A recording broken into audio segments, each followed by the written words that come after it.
Welcome, everyone. My name is Wendy Winter-Searcy. I'm the director of the Mines Career Center, and I'm just delighted to have a panel here of our Mines alumni to share their career journeys and their stories from the time they left Mines to where they are today. They all graduated in around 2007, 2008, 2009, in a time that might have been similar in the economic challenges that we're facing today. So we're excited to have our three panelists, and I'll give a brief introduction, and then we'll turn it over to them to start telling us about where they've ended up since they've left Mines.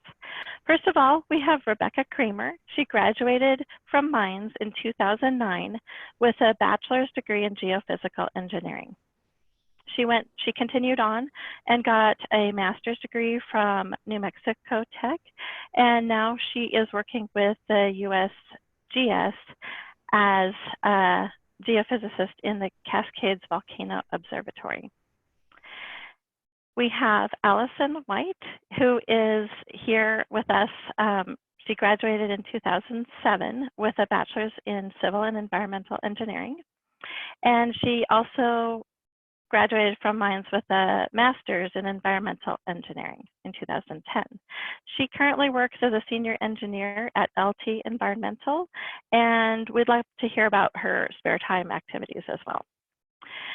Trevor Irons graduated from Mines in 2007 with a bachelor's in geophysical engineering, and he's currently working as a research assistant professor in the geophysics department at Montana Tech. And I was excited to see that his department is looking for graduate students. So perhaps some of our participants will be considering graduate school as well. With that, I'd like to turn it over to Rebecca. Hi, thanks for inviting me to participate in this. Hopefully something in my story will provide a little insight to someone. As you mentioned, I graduated in 2009, which was definitely after things had taken a turn for the worse economically. But I knew that I always wanted to go to grad school. I was always pretty set on that, though admittedly, in the time leading up to graduation, I was not as on top of applications as I should have been. I was studying abroad in the Netherlands first semester of senior year, missed a lot of deadlines. But I did turn in a few applications finally, and ended up deciding to stick with Mines because it was kind of the easy, comfortable thing. I was accepted and fully funded at the University of Alaska Fairbanks, but I chickened out of that. It's a little bit cold up there. And I did do a year in the Mines Geological Engineering department as a master's student. I realized pretty quickly it wasn't necessarily what I envisioned graduate school being. I wanted to experience research. I wanted to have a group that I was working with. But I was interested in volcano monitoring, and there's not a big group for that at Mines. And I felt pretty unsure what to do, but my supervisor, I was working at the USGS on campus as a student at the time. My supervisor said, well, why don't you just leave? And is that even an option? So I did end up applying again to a number of schools and accepted a position at New Mexico Tech. My advisor had a project that I wasn't necessarily interested in, working on weather phenomena, but he promised me lots of cool experiences at volcanoes if I agreed to take on this research project. Graduate school was a really good thing for me, I think. It really helped me hone in on what I wanted to do, because I don't think I ever really knew exactly what I wanted to do. Just that I thought I would go all the way through to a PhD and teach for the rest of my life. But I got halfway through my master's program and was not going to stick it out in academia. It just wasn't the best fit for me. So not really sure what to do at the time. My husband, who I did meet at Mines, proposed, and in one fell swoop, we got married, relocated to McMinnville, Oregon, which is kind of in the middle of nowhere. And I started writing up, finalizing my master's thesis, which was a lot of life changes all at once. And it's a little bit of an aside, but worth mentioning. So my husband, Jeff, graduated from the Metallurgical and Materials Engineering department in 2008. And he was actually asked to participate in this, but he declined, in part because he's not very social. But he also didn't feel like it was entirely fair, because he did graduate right before things got really bad and had no problem getting a job in his mind. And he started working at the steel mill in Pueblo, where he had interned a previous year. And now he works at a steel mill in McMinnville, Oregon still.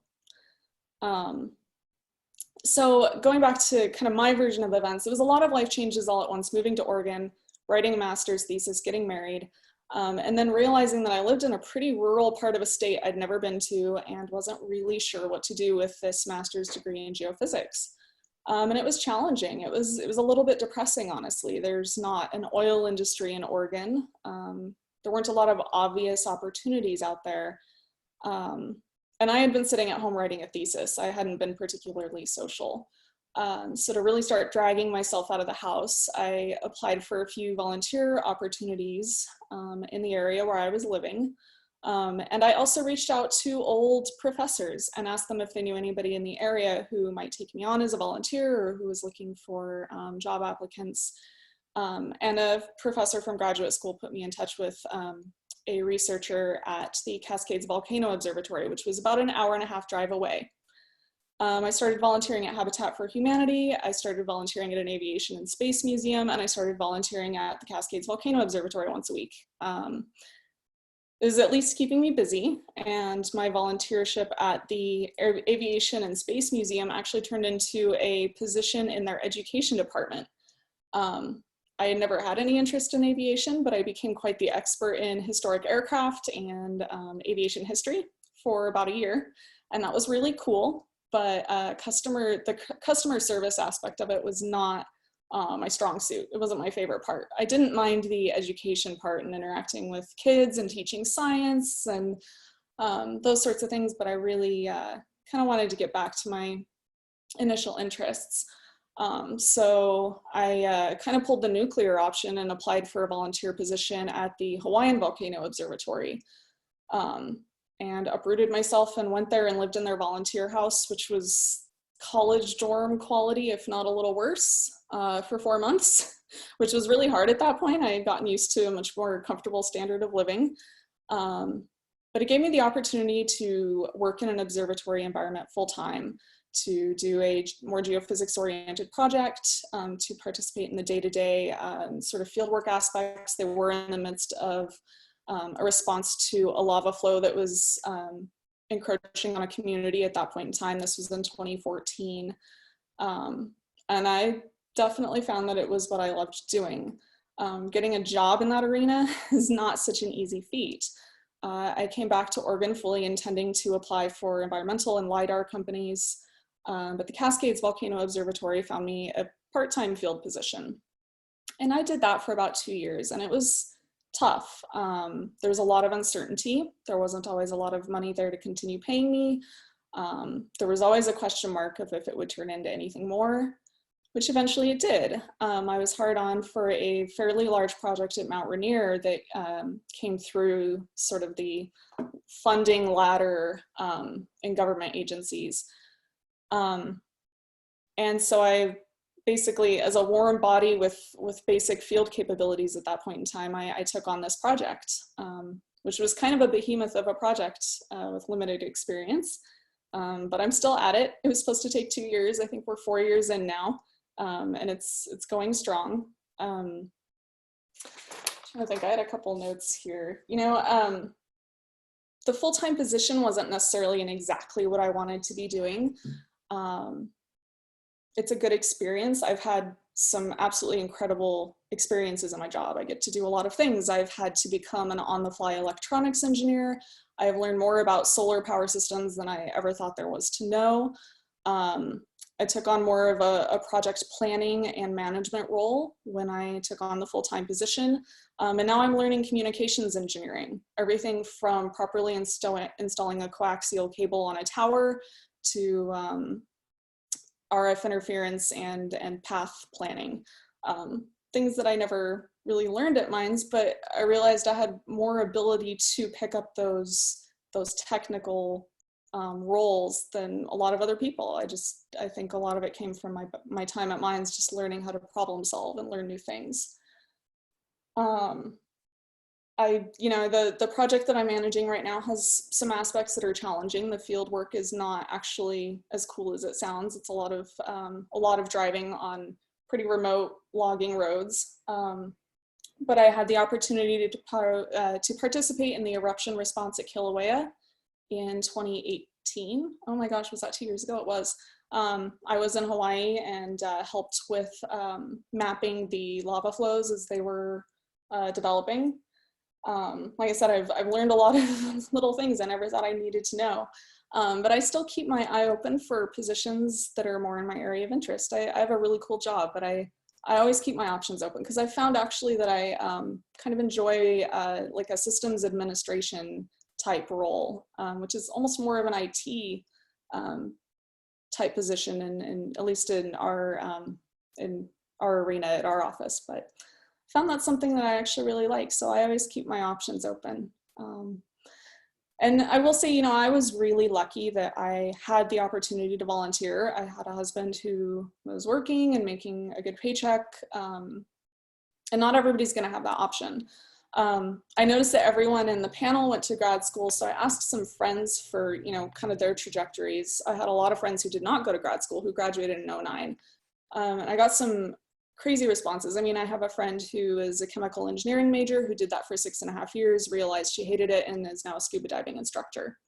A buddy who got a geophysics degree. There was no oil, there were not very many oil jobs in 2009. He worked for an environmental company until he got laid off. And then he taught ski school in respective hemispheres, Chile in our summers and Colorado in our winters.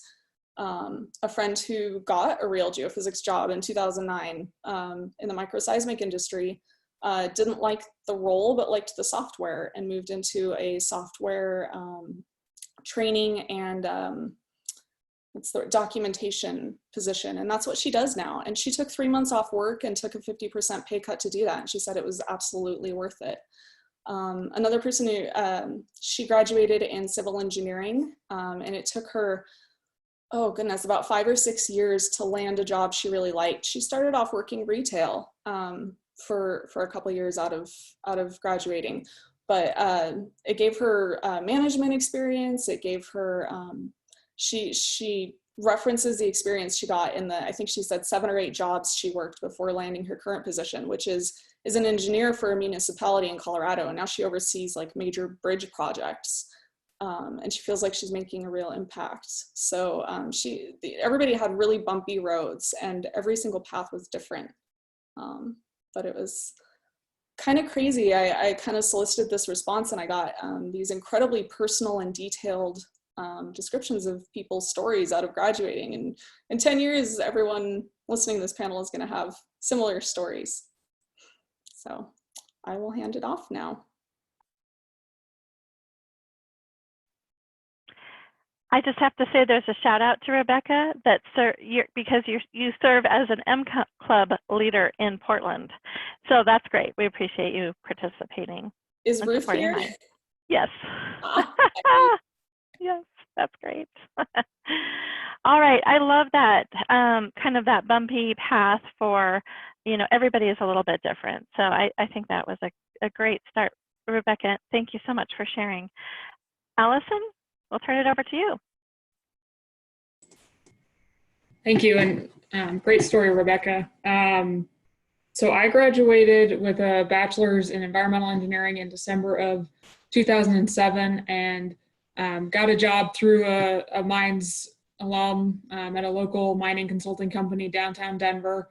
And I did that for about 11 months. And I had gone in high school to a semester school in North Carolina and had always wanted to go back and work there. So in November of 2008, I turned in my notice at the consulting company and was scheduled to go work at this outdoor school for 4 months, for a semester. And I feel like right around that time is kind of when the economy just started tanking. And had I kept my job, I think I would have still had a job. But I knew that this was something I always wanted to do. And so I went to do it. And the entire time I was there, I was applying for jobs. I tried Teach for America. Just kind of anything that I thought, I have the science and engineering degree. I do have an interest in teaching. I applied for consulting jobs. I probably applied for 100 jobs that semester, and I didn't get any. And so as that semester was wrapping up, I was kind of trying to figure out what to do. And so I thought, well, I'll go get a master's degree. That seems like an easy something to do with the next year. So I had applied and got in at Mines, and I wasn't particularly interested in doing a thesis and kind of a more researchy path. I just wanted the 1 year quick and easy master's degree. During that semester, I had gotten a lot of comments back on my resume that people wanted master's degrees. So I thought, this is what I need on my resume. This is going to get me there. So came back to Mines, had an awesome time getting my master's degree, and got done with it and was applying for jobs. And again, nothing. And now I was being told that I was overqualified. They were, it's a year down the road and they don't want to pay someone with a master's. They wanted someone with a bachelor's degree that had the half a year of experience that I did at that point. And so that felt like kind of a setback. But I kept applying, and I found a job that it was not what I was expecting. But it was one of my favorite jobs I've ever had. It was with a company in Denver called Playwell Technologies, and I got to teach Legos to little kids. So we would go into schools and after school programs and teach different engineering and architectural concepts with Legos. So we had one unit that was about torque, and we would build race cars or semi trucks and talk about the gearing. We did castles and catapults, and showed them how levers worked, and they'd build castles. And then at the end, we'd have a little castle catapult fight. And so that was a really fun job that definitely kept my brain engaged. And, it wasn't what I was expecting. It wasn't full time. It didn't have all the benefits that I thought, a graduate from Mines was going to get right away. But looking back on it, it was just such a fun experience. And that whole semester, everything kind of happened in semesters for me. I was applying for jobs, and I ended up getting a job at a company in Golden called TLI Solutions. And it was kind of the first job offer I'd gotten that whole period, and it seemed interesting. It was an environmental job where we were doing essentially phase 1 and phase 2 for the government and military munitions response. So things like on Green Mountain, when they find military munitions, there's usually a lot of studies that are happening around that and trying to avoid the random hiker stumbling across a munition where they've used it as a target range. And so I got to go to Alaska and fly in helicopters to do studies up there. And that, I had 3 great years of doing that. And all of a sudden our contracts were drying up. And about 6 years ago, now I got called into the conference room one day at lunchtime, and the 6 of us that were doing the work were furloughed. They told us that day at lunch, if you don't have billable work, we're sorry, come back when you do. And so that was kind of like back to the bottom. At that point, I had a few years of experience, and I had already kind of started looking for other jobs. I just felt like there wasn't a whole lot of career path with that company. And I had identified LT Environmental, where I now work, as someplace that I was interested in. I had previously submitted my resume and hadn't heard back. And I started working with a recruiter, and they actually got my resume in front of someone at LT Environmental. And so I went and interviewed with them, and it was kind of funny because one of the engineers that I interviewed with was like, I've seen your resume before. I'm like, yeah, now you're going to have to pay a recruiter to get me. But so that was 6 years ago. And I mean, even I've been with the company for 6 years, but even staying with a company, there's ups and downs. We do approximately 60% of our work is in oil and gas. So 2015, there was a big oil and gas downturn.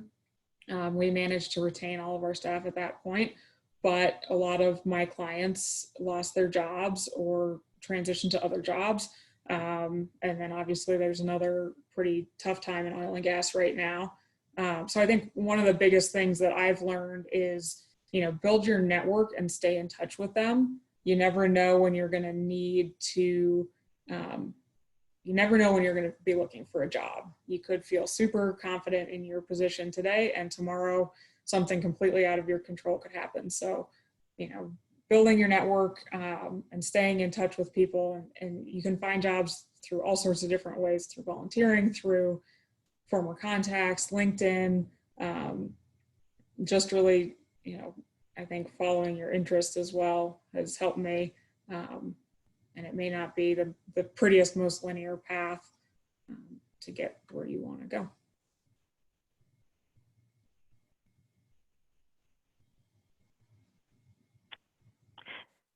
Thanks, Allison. I think that's great advice, to keep up your network no matter what's happening. And I also think that it sounds like you were willing to go where you needed to go. And I think that's great advice. All right, well, let's turn it over to Trevor.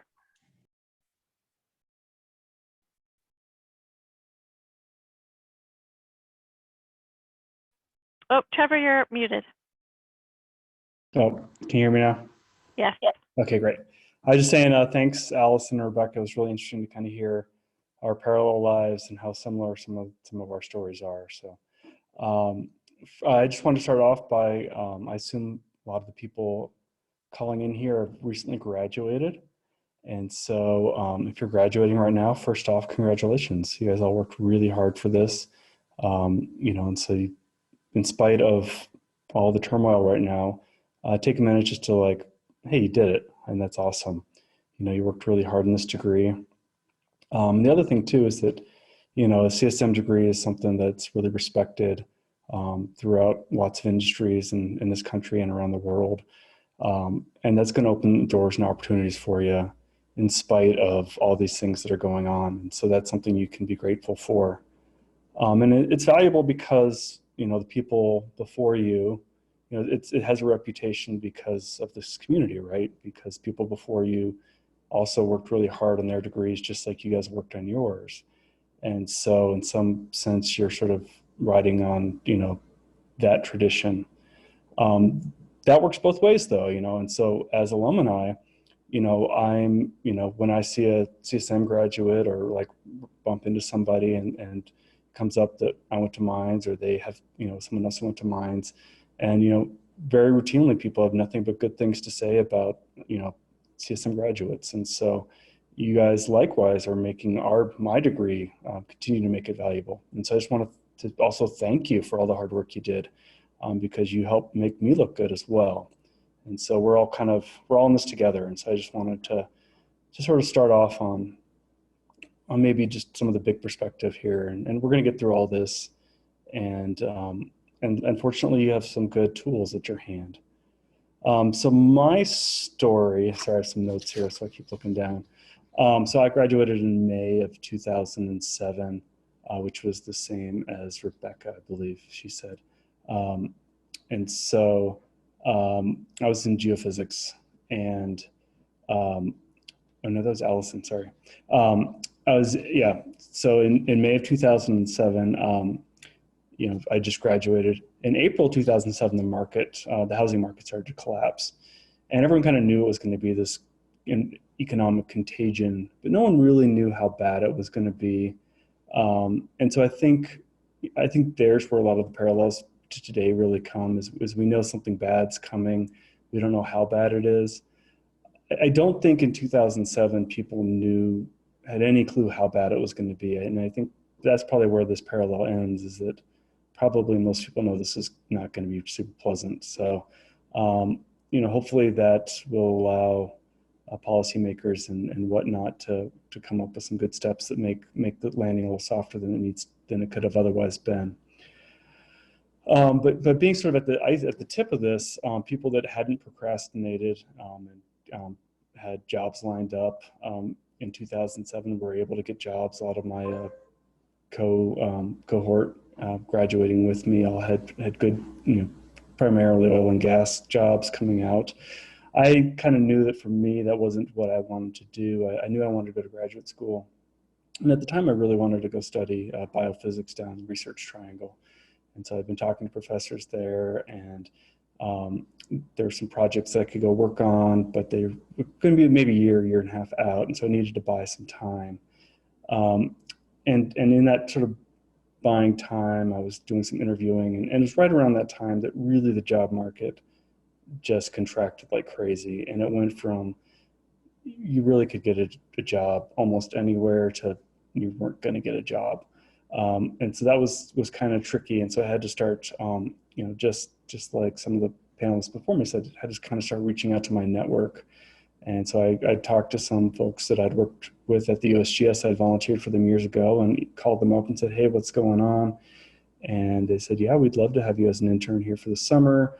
And also, we'd like to, if you're thinking about grad school, we have this great program where you can work at the survey and keep doing grad school. And who ended up being my advisor at CSM, sort of at the same time said, hey, I'd love to have you as a graduate student. And so I kind of thought about, like the fact that, you kind of take the opportunities that come your way and try to keep an open mind about them. And so I said, well, either wait around a year for something that may or may not happen, or take this opportunity where I have a great job opportunity as well as, funded project here at CSM. And so and my partner also was staying in Colorado. She had graduated a couple of years before me. She was geological engineering at CSM as well. And so we were both kind of playing this game, trying to find good employment in and around Colorado. And so this seemed like a great opportunity for me. So I jumped on that. My partner, Kelly, was kind of bouncing around to environmental engineering jobs, very similar to what you heard about already. And, I think she didn't love that work. And so she also was kind of like thinking about other options, and she ended up going to medical school at CU. There's not a lot of geologists that go to medical school, but it's an interesting career path, and I think one that she's grateful for. It did help her think about problems in a different way. And so I think throughout this, it's, hey, keep an open mind. And that's hard, right? Because you just graduated with this degree, you worked really, really hard for it, and it's kind of specialized. And to say, for someone to tell you, oh, you need to keep an open mind, and maybe you're going to do something other than what you've been thinking you're going to do, is kind of a tough pill to swallow. And I appreciate that. I think, though, that these are lessons that are going to come one way or another, and the fact that you're going to face them early in your careers is not necessarily a bad thing. One more thing to talk about, though, is, whenever there's these kind of turmoils or strife, that's when innovation happens, right? That's when, things get turned upside down, and one person's tough times, another person's, opportunity to like fill a niche that needs to get filled. And one example of that, I think, is this, oil shale boom that sort of rose out of the Great Recession. I ended up working a little bit in the oil shale boom, but not a ton. But I think it's a good example of, because of the recession, drilling costs were like way, depressed, and suddenly people could start, doing some unconventional drilling practices that really wouldn't have been economically viable before, but it gave them this window of opportunity to sort of try something out at reduced cost. And it ended up, transforming the energy sector for quite a few years. And yeah, right now oil's in a very tough spot, but it was some people that were able to take advantage of sort of the changing landscape that were able to sort of help bring about that revolution. And so I think, for anyone who's got ideas, this is a time to sort of try to be open-minded and think about what the next big thing's going to be. I certainly can't tell you what that's going to be, but I think just because things look bad doesn't mean there's not opportunity. And so I just wanted to kind of finish up here with some sort of, suggestions for better or worse. And mainly it's just to try to stay open to opportunities, things, this was not the sort of trajectory that I thought I was going to be doing. Oh, so I got a PhD from CSM. I ended up moving out to Utah and working for a environmental engineering firm that specialized in geophysics, and they're providing frack water to oil and gas companies. And then when the fracking, oil and gas hit a hard time in 2015 or so, I decided that wasn't for me anymore. And I really decided that academia was back where I wanted to be.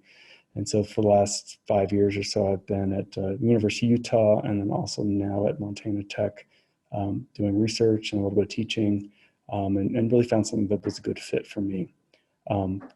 But so with that in mind, my suggestion is to be open to opportunities. Like, you may not, even what you think you want right now is not necessarily what you're going to want, a few years down the road. When I finished my PhD, there was no way I wanted to stay in academia, and somehow that it just became what really felt right for me. And also echoing previous comments, your friends right now, these are the most important professional work network you can have. Keep in touch with them. If you're out of a job, if you're looking for something, lean on them, see what they got going on. And, in the future, you're going to collaborate with them, and they're going to still be your friends, but they're also a really good resource. When times are tough, school is a great place to hang out too. Graduate degrees are not a bad option if you don't know what else to do. And then, just stay positive and open-minded. And, I think that you'll get through this. Lean on your friends, lean on your family. You're not alone in this together. And if you are having a hard time too, there's lots of resources for, mental health and things like that. And don't be afraid to ask too, because this is a tough time. So I think that's about all I have. So I think we can probably open up to questions. Thank you very much. Great, Trevor, thank you so much. I really like that idea of being open to opportunities. Maybe it isn't the path that you expected or thought initially, but things have changed, and having that open mind can lead to innovation, which is excellent. And we have a comment in the Q&A box. Build your network. That's great advice. And all three of you talked about the Minds community and ways that can help you build your network. So that's excellent. Let's see if we've got questions from the audience. Anybody want to type or raise your hand and ask a question? Let's let them keep on thinking. I'd like to present a question to the panel. Any one of you can respond if you'd like. Going back a little bit, maybe farther, what brought you on the path to Minds or to choosing the field of study that you were in?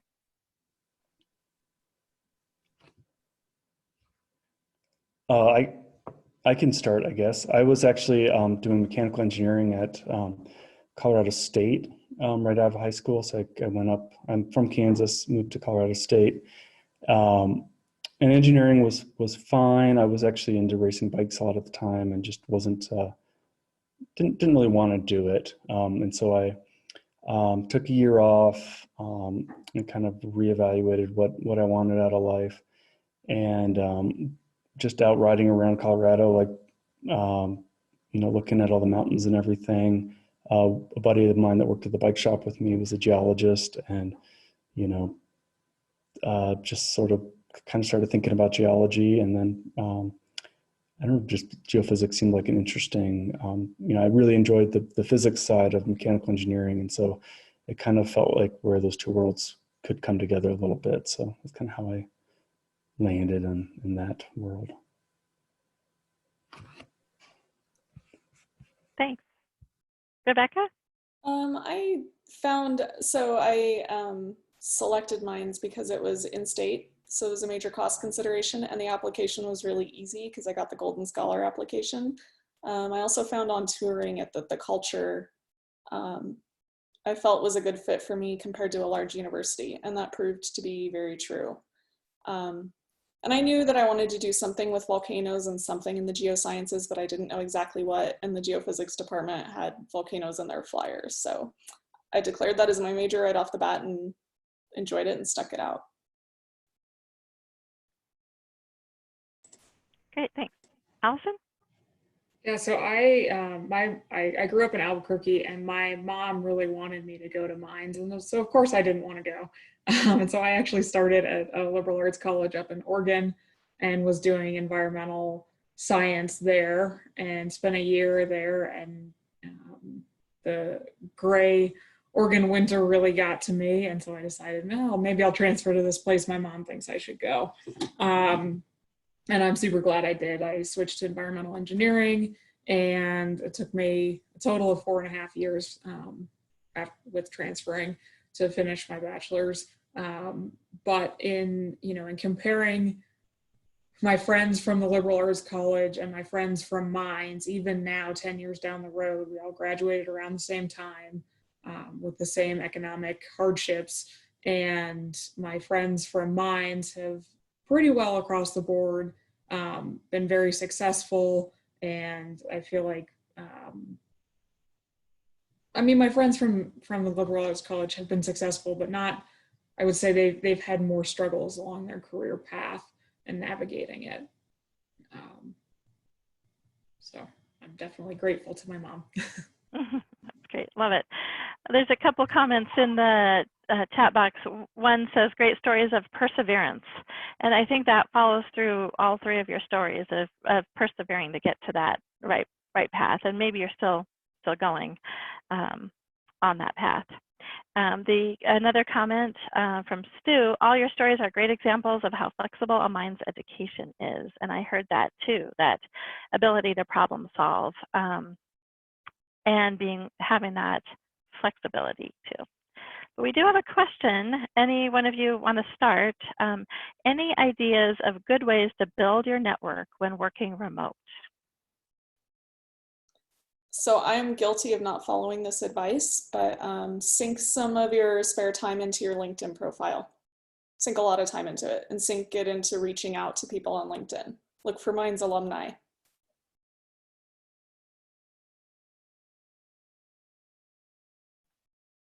I'll mention too that, a lot of conferences now are going online and doing virtual sessions and then virtual Q&A, and it can be a place to kind of, bump into people and sort of see things that you wouldn't have seen otherwise. And, you can attend some pretty renowned conferences for free that would have been quite expensive to go to otherwise. So it's sort of more of a continuing education thing, but you may, that some of them have little social hours connected with them, and you can, try to talk to some people outside of sort of the fields that you normally would have. So that's, one opportunity. And then if your, colleagues have, virtual happy hours or things like that, you can take advantage of those too. And I think, like Rebecca said, the LinkedIn and the ResearchGate and I almost had a big slip there. Twitter. I almost said another T word. Tinder, which would not be appropriate anyhow. But yeah, Twitter, all the social networking things, sort of reach out and do that kind of stuff too.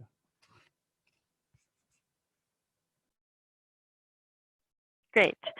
I guess as Allison? an M Club leader, I should also say, get in touch with the Alumni Association at Mines. Wherever you end up, if you go back and stay at home with your parents for a while, or if you get a job somewhere, reach out right away to the Alumni Center and ask for the contact information for your M Club, because that's a really good way to connect with Mines alums. And your M Club leader should reply to your emails. We're usually pretty good about it. So you can make connections right away in your area. Thanks. I was just going to add, I know Rebecca said she's not great at holding herself accountable to the LinkedIn. With my company, we do a thing called a cookbook, and everyone decides on their specific behaviors. And it's kind of like an activity tracker and a bullet journal for those of you that are bullet journalers. But I have on mine to keep in touch with my clients a certain number of times a week and be active on LinkedIn. And so I'm constantly trying to find new ways to reach out to people, connect with former classmates, and just, engage them in those conversations. And it's super satisfying to check off a box for me. Hey, I did that. So that's how I motivate myself, is coloring in that little box. Great. Good ideas. Thank you. Stu says, how can the Mines Alumni Association and Foundation support career challenges? Any creative ideas? Maybe you could talk a little bit more about M Club and LinkedIn. What do you think when you get a request from somebody who's a Mines student or a Mines alum on LinkedIn? I haven't heard from any Mines students via LinkedIn, but we always try to put connections together when recent Mines grads will sometimes go out and say, hey, I'm moving to the area. Can you kind of tell me where to look for housing or stuff like that? And we'll help them make that. The Club is interesting. When I was first asked to attend, I thought it was like a fundraising thing. I didn't really know what to expect, but it's actually just a super casual social group. We get together 2 to 3 times a year, usually E-days. We'll do a send-off for local high school students who are going to start at Mines. It's usually, a bunch of Mines grads getting together and having beers and reminiscing. It's pretty cool. It's fun. I always look forward to our events. Great, thank you. So you all noticed that you have something in common. You all pursued your graduate degree either shortly after or right after your bachelor's. Anybody want to, and Rebecca, I appreciated that you also brought in other people's perspective. But these days, I'm sure students are thinking, should I go back to school? Should I just stay in school? Any thoughts about what that might be as far as a benefit for long-term planning?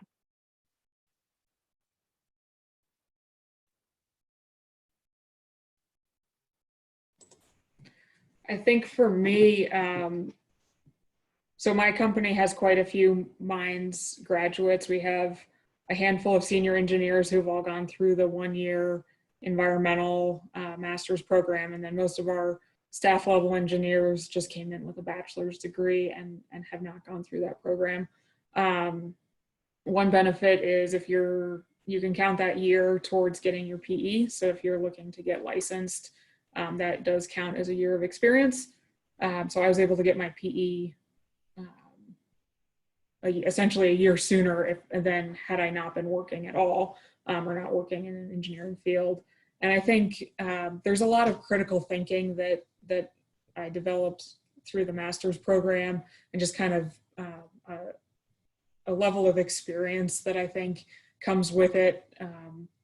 So I think there's a lot of respect from other senior management projects that I might not necessarily be well equipped for on paper come my way, because they know that I'll be able to piece it together and make it work out because of that. Great, thanks. I have a couple of thoughts on that. If any of you are ever interested in applying for a US government position, there is a very explicit grade level scale for applying for positions. And with a bachelor's degree, you are at a disadvantage if you are not a military veteran.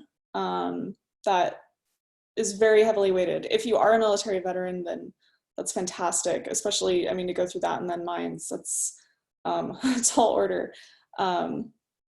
So the graduate degree puts you in a grade level where you will be more competitive on applications for government jobs. And you will be at a much higher pay grade as well, with better promotion potential. So the grad degree is kind of important for that in many cases. The other thing, my friend who's now becoming a scuba dive instructor did the ETM program. She kind of saw everything going downhill in spring of '09 and didn't have a job lined up yet. So she applied for the engineering and technology management, the 1-year graduate program at Mines. And she said, quote unquote, it's a great way to round out your engineering degree. And from what I remember when I was there, it was very easy as a student to just kind of segue into that. It was a pretty no-nonsense process. I think you were basically automatically accepted. And it is a really good, it looks like it's a really good program. And it's 1 year and you retain access. You know, there's a question of how can the Career Center help with things and how can Mines help with these struggles. Retaining access to all of the university facilities is something that can be really beneficial in a time like this. So sticking around for a year, you continue to grow your network, and you retain all access to everything that Mines has available to you. And the ETM, she said the ETM program was fantastic. Great. Trevor, could I ask you to maybe share, you put in your bio that your department's looking for grad students. Can you share about that? Yeah, I was afraid to talk about this question because I feel like I'm in the grad student business here, so I didn't want to sound too biased opinion coming here. But actually, I'm probably less enthusiastic about telling everyone to go to grad school. I think, you know, there's a lot of burnt out grad students out there, and you don't want to be one of those people. Like, if you're thinking about grad school, make sure it's really what you want to do, because yeah, nothing's worse than being a couple years into it and just being like, ugh, like I just want out. You know, there's this comic called PhD Comics for Piled Higher and Deeper. And, you know, there's just a lot of, you know, grad school is a wonderful experience. I loved it. I took a lot of time off between various phases of my undergraduate career that I didn't talk about. And I think having those experiences and those times to like really become who you're going to be are super important, and just putting your head down and plowing through as much school as possible isn't always the answer. But if you know it is, and if you know you're ready and you know that like, yeah, I like didn't learn enough and I still have questions and I want to, you know, dive deeper into things, then yeah, it's fantastic. And it's also a nice place to be during an economic downturn too. So I think, you know, if it sounds good and you're sure, it's a fantastic option. If you're just doing it because you don't know what else to do with your life, I would think long and hard before I just went and jumped off that bridge, personally.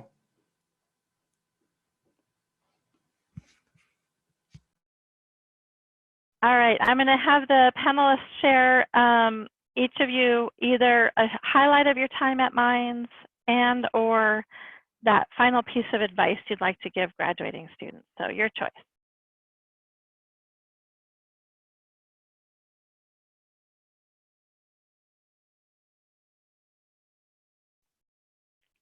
Trevor, you want to start? Oh, I have no idea what I'm going to say. So yeah, my favorite time at Mines. I really like Mines. You know, I think, yeah, I enjoyed E-Days. I enjoyed all those things. Really, I probably most enjoyed just hanging out in the Green Center, working on homework problems at 3 in the morning with people that would become my great friends. As crazy as that sounds, right? Like it's the people. And so that's what that's what I miss most of all. That's what got me back in academia. Like I like that sort of camaraderie. And so I guess my advice is for all of you people graduating is to, yeah, hold on to those relationships and those friendships.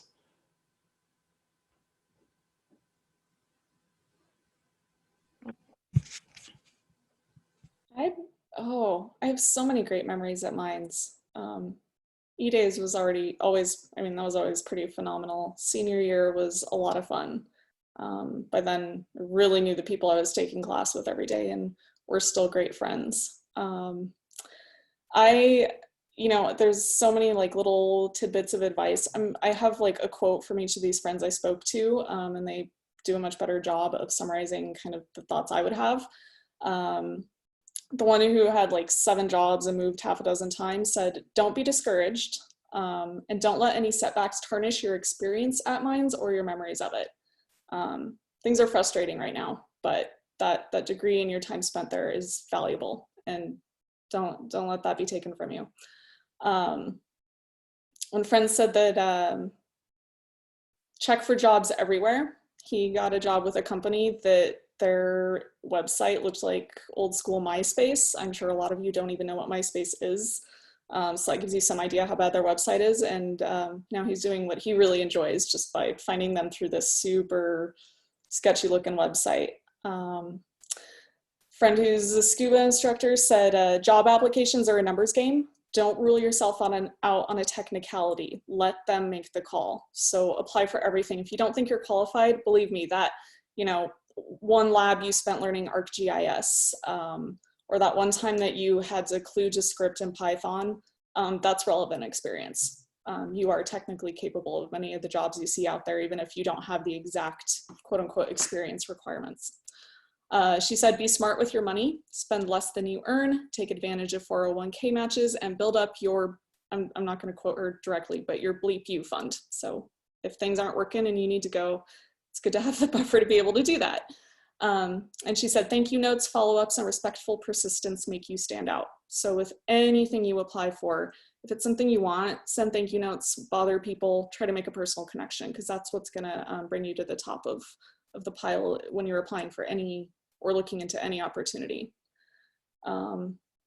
One buddy who went to work for oil and gas and got his offer letter 3 days before the recession was declared said, be open to new experiences. You'll likely not be doing the exact thing you want to do, but either you'll meet someone who can help you get there, or you realize you actually like something else. And he's no longer in oil and gas. He's now doing solar engineering. And then one of my best friends in the world said, if something isn't working or you're unhappy, you can make a change, but it has to come from you. Love it. Thank you. That was great. Allison. Yeah. So I have tons of favorite memories from Mines, but one of my favorite things happened last year. I was at a local triathlon, and the way that my team races this one, we do it as a relay and we all dress up in costumes. And so I'm getting ready to swim dressed as a pig. So I have little pig ears on and I'm in a pink swimsuit, and I look over and there's a Mines triathlon team. And I just thought that was the coolest thing. I love that there's so much expansion and diversity. And, I was a part of the Telemark Club and the kayak club, but we certainly didn't have a triathlon team when I was there. We just had the cycling team. So that was just super fun for me to see. I do a lot of interviews at my company. So I sift through resumes and I sit in on interviews. And so I guess I'd like to jump in on a couple of things that Rebecca said, a couple pieces of advice. Tailor your resume for the job you're applying to.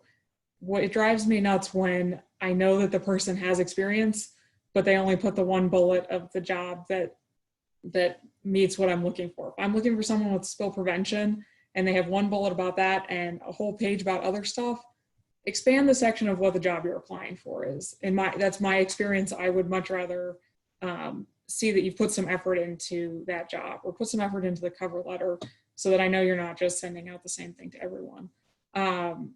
And then when you come in to interview, have some questions for us, because I want it to be a dialogue about just as much about why I should be interested in you as why you're interested in us.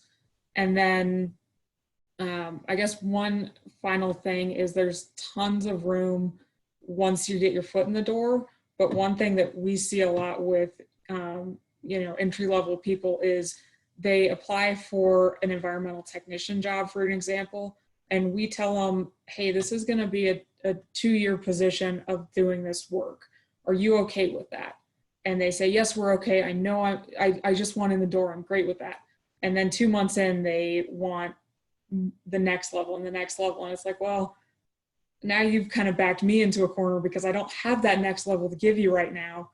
And so you're going to be frustrated and I'm going to be frustrated. So, just recognize, especially right now, get your foot in the door and do the job that you're hired to do. And I always joke, if you want to pay me to dance in a banana suit, I will dance in a banana suit. but you know, there is upward opportunity, but just also listen to what you're being told in the interview. Hey, you're going to be in this position for a year.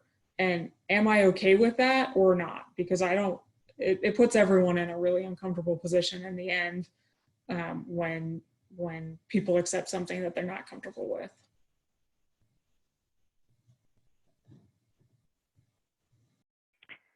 Great advice from all three of you. We really appreciate your stories and your time.